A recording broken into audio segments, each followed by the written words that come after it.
কোনো কিছু যদি কষ্ট করে করা হয় আর সেটা যদি বাচ্চা খুব খুশি মনে খেয়ে নেয় তাহলে আলহামদুলিল্লাহ অনেক বেশি ভালো লাগে। এটার এক বাটি ডিব্বা ভরা ছিল মাছের কাবাব, তো মাশাল্লাহ মেয়েটা আমার খেয়ে নিচ্ছে। প্রতিদিন অল্প অল্প করে ভেজে দিচ্ছি। এই তো এখানে আমি কড়াইতে অল্প পরিমাণ একটু তেল দিয়ে দিলাম, এরপর একে একে আমি কাবাবগুলো দিয়ে দিচ্ছি। আমি আসলে ওইরকম সুন্দর পারফেক্ট শেপ দিতে পারি নাই, যেরকম পেরেছি ওটাই দিয়েছি, যেহেতু বাসায় বানাবো অতটা তো পারফেক্ট না বানালেও চলে। যেইটুকুই ভেজে দিলাম মাশাল্লাহ এইটুকু খেয়ে নিলে আমার কাছে অনেক বেশি শান্তি। আসলে বাচ্চারা কোনো কিছু খেলে মাদের যে কি ভালো লাগে। এদিকে আমার জামাই খাসির একটা মাথা নিয়ে আসছিল, তো কিছুটা ছিল আর অনেকটাই রান্না করে নিয়েছি। আমি আবার অল্প অল্প করে রেখে খেতে খুব ভালোবাসি, একেবারে যে সব শেষ করে দিব ওইটা আসলে ভালো লাগে না। এখানে আমি তেলের সাথে প্রথমে পেঁয়াজ কুচিটা দিয়ে দিলাম, এরপর পেঁয়াজটা আমি হালকা ভাজা ভাজা করে নিব, তারপর হচ্ছে আদা রসুনটা একে একে দিয়ে দিব। খাসির মাথা দিয়ে আমি একদিন খিচুড়ি রান্না করেছিলাম, সেটা অনেক বেশি মজাদার ছিল। তবে আজকে আমি বুটের ডাল দিয়ে রান্না করব, জানি না কতটুকু পারফেক্ট হয়। আজকে আমি ভেবে নিয়েছি আস্তে আস্তে করে রান্নাটা করব, অত বেশি তাড়াহুড়া করব না, যাতে বুটের ডাল দিয়ে খাসির মাথাটা অনেক বেশি মজাদার হয়। কিন্তু শেষে যে এরকম হবে একদমই ভাবিনি। আমার সবচেয়ে ভুল হয়েছে প্রেসার কুকারে কেন যে সিটি দিতে গেলাম, যার কারণে একদম গলে।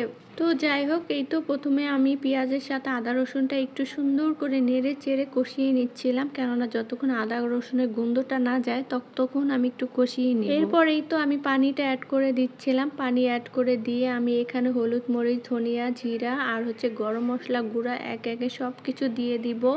প্রথমে কিন্তু আমি এখানে হলুদ গুঁড়াটা দিয়ে দিলাম, হলুদটা একটু বেশি পরিমাণে দিলাম, যেহেতু বুটের ডালের সাথে বুটের ডালের কালারটাই আমার বেশি ভালো লাগে। এখানে মরিচের গুঁড়া দিলাম, আমাদের বাসায় মরিচ খুব কম খাওয়া হয়।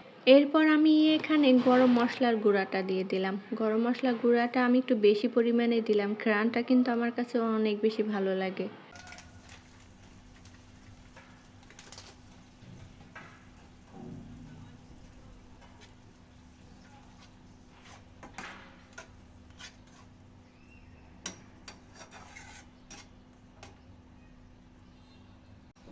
এলাচ তেজপাতা দারচিনিটাও আমি মশলার মধ্যে দিয়ে দিলাম, আগের দিতে আমি কেন জানি না ভুলে গেছি। তো মশলাটা কিন্তু পারফেক্টলি আমার কষানো হয়ে যাচ্ছে। তো কষানো হয়ে গেলে আমি খাসির মাথাটা নিয়ে আসছি, ওইটা আগেই ধুয়ে রেখেছিলাম।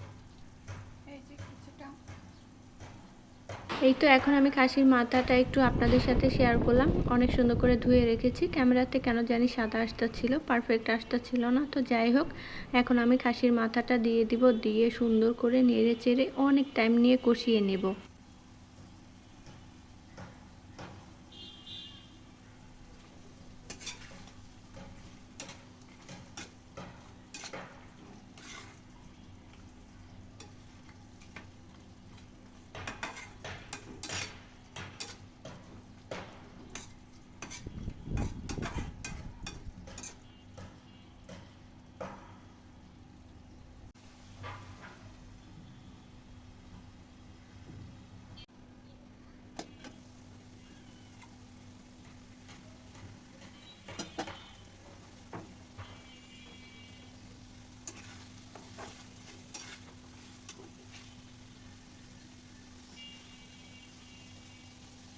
মাশাল্লাহ, ঢাকনা থেকে তোলার পর কালারটা দেখে এত বেশি ভালো লেগেছিল। আমার খুবই ভালো লাগে মশলা দিয়ে যে কোনো মাছ মাংস কষানোর সময় যে কালারটা আসে ওইটা খুবই ভালো লাগে। এখন আমি পরিমাণ করে গরম পানিটা দিয়ে দিলাম, এই পানিটা শুষে গেলে আমি আবার সেকেন্ড টাইম পানি দিব।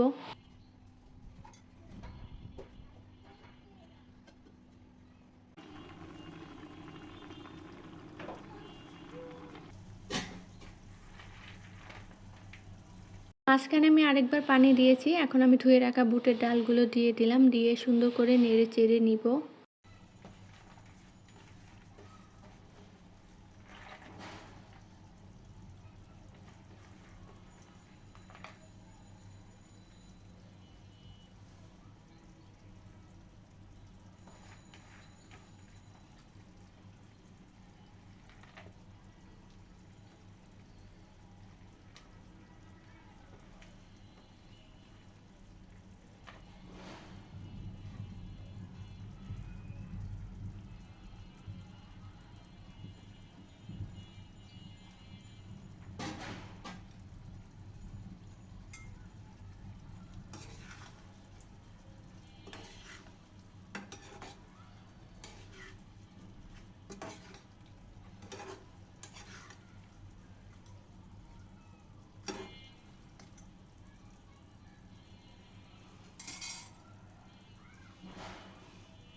নাড়াচাড়া শেষে আমি এখন স্পেশাল মশলাটা দিয়ে দিব, যেটা আমি করে রেখেছিলাম। এটা দিলে খাবারের স্বাদ অনেক বেশি বেড়ে যায়। এটা দেওয়ার পর আমি নেড়ে চেড়ে কিছুক্ষণ রান্না করে গরম পানি আবার অ্যাড করে দিব।